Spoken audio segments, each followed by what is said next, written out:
Hey guys, today we're in the book of First Chronicles chapter 22. So we left off yesterday with David on the threshing floor of Mount Moriah, which we would call today Jerusalem. And he knows that this threshing floor is a special place. And then we get to the first verse and it says, "And David said, here shall be the house of the Lord." He says at this exact spot, this is where God's house will be, right? Remember, David a while back sit in all of his palaces and said, I have house upon house, but the Lord doesn't have a house. I want to build the house of the Lord. And the Lord said, thank you, but no thank you. Your son will do this. Somebody beyond you will do this, right? So now that he has this, he's here. He knows this threshing floor is important. He's bought in basically Jerusalem, the top of Mount Moriah.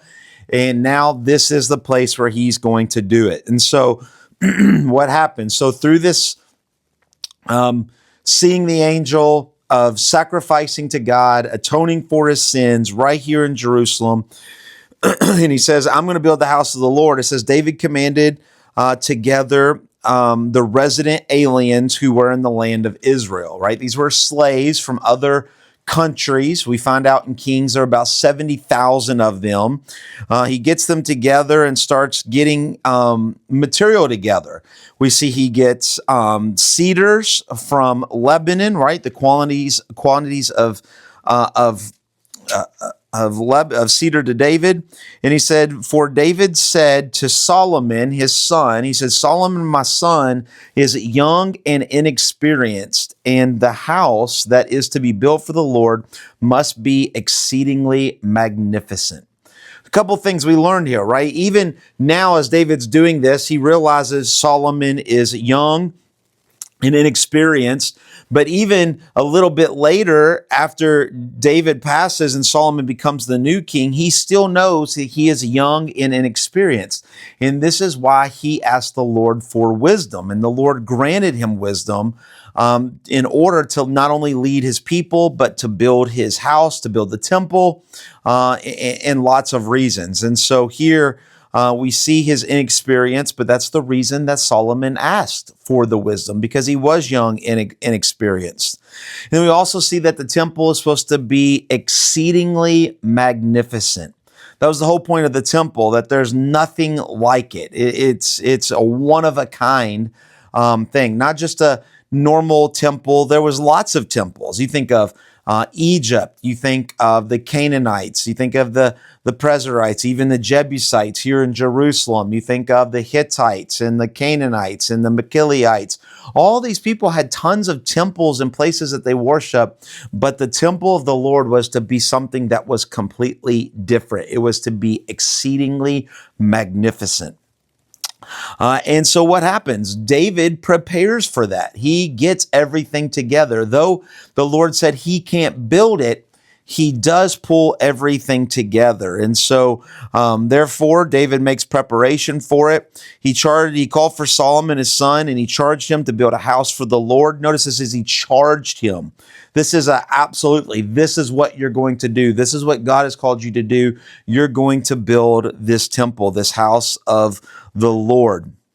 But the word of the Lord came to me saying, you have shed much blood and have waged great wars. In this conversation with Solomon, we learn something new. Nowhere in the Kings or in Samuel do we see this. Why couldn't David build the temple? Well, here we're told in Chronicles, it's because David was a man of blood and war. The Lord wanted a man of rest, of peace, not a man of war. Now, both have their points. They both have their giftedness. God wanted David to be a man of blood and wars, to expand the kingdom, to grow Israel, to defeat and push out all the people that Joshua and Israel did not. So there was a part of that, but he wasn't the right man. He had a good idea, and what he wanted to do was a good idea, but he was not the man of God that God wanted to build the temple. It would be Solomon, because he was a man of peace. He wasn't a warrior. He was a man of heart and of conviction and of rest and of peace and of wisdom. And that's why David was passed over, but his son Solomon was not. And notice what God says um, about Solomon, right? He says, I will give him peace and quiet. He shall build a house for me. He shall be my son, and I will be his father, and I will establish his royal throne in Israel forever. Once again, these are the same words that he said to David, right? Now he's saying it to Solomon, and it's just a point of saying that this new king that's going to bring God's presence to this earth by building a temple in Jerusalem is going to be the Son of God, and God will be his father. Well, we see that in the new David, right? We see the exact same thing, that Jesus comes, he brings his presence to Jerusalem, to this earth.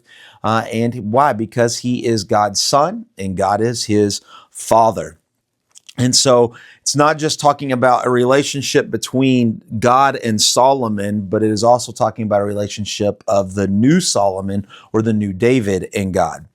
And now, my son, the Lord will be with you, and that you will succeed in building the house. David says, all right, you got to build the house. So this is what you have come to do, right? And he asks that the Lord would grant him discretion and understanding. He tells him to keep the law. And then he also tells him to be strong and courageous. Fear not. Do not be dismayed, right? We will later find out if the Lord is for us, then no one can be against us, right? And that's what he's reminding his son Solomon. Listen, God is with you. God has you on this path. And as long as you're doing the right thing for God, you don't have to be fearful. You don't have to worry about anything. If you're walking with God, it doesn't matter what happens. It doesn't matter who comes. It doesn't matter what country. It doesn't matter what happens, as long as you're walking with God. And so the rest of this is David getting things together. He gets gold, silver, bronze, iron, timber, stones, workmen's. And then in verse 16, I love this. He tells Solomon, arise and work, and the Lord may be with you. All that David has done, got all this gold, silver, bronze, iron, workman's stone. He's got everything together. I mean, just imagine all of this, just 50,000 Home Depots of things, supplies ready to go to build this. It would all be in vain if Solomon did not arise and go and work, right? And so that's exactly what he does, arise and work. A lot of times, God sets a lot of things around us, a lot of supplies, a lot of things, but they're useless unless we arise and work. Sometimes we've got to pick up the hammer. Sometimes we got to get up. We got to move forward. We can't just look around and look at all the supplies that the Lord has laid around us. We've got to do something with it. And so David tells his son, now's the time. Arise and work.